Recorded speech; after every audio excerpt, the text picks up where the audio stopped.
All right, we're here at Broome and Doty in Madison. I want to talk about how we are using peer-to-peer communication and logic statements to get two free operating signals to have some sort of coordination. So not that signal, but the far signal where all those left-turning drivers are coming from. That runs a 110-second cycle, which if we ran full cycle lengths here would be quite long. It'd be too long. You'd have a lot of delay on the side street, a lot of people waiting around for no traffic. We tried half cycles, which is how these signals used to operate, but with some added phases, it no longer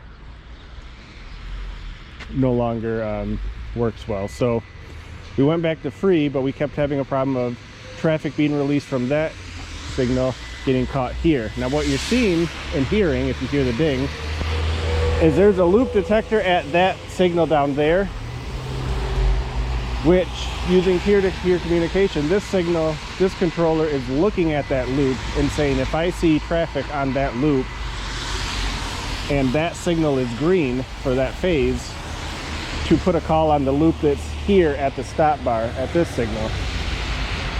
And so that allows a buildup of traffic to hold the green until they arrive at this signal, but also allows it to gap out so that these people aren't waiting for a long time before getting their side street call. So as soon as that last car goes through, it can gap out as if it's running free.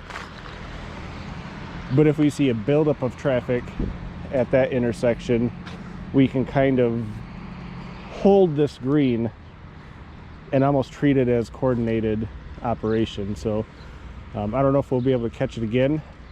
That kind of just worked out, showed up and was able to kind of showcase that. But we'll go back to the cabinet.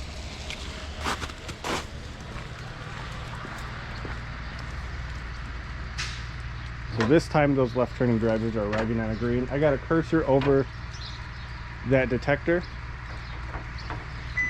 So when you hear that ding, it's this controller saying there's a vehicle on that loop right there, but obviously there isn't. So again, when you hear that ding, it's that controller saying, I got to add an extension onto that phase. And that ding can happen from a car driving over that loop, or it can happen from a car driving over the other signal's loop when that signal is green.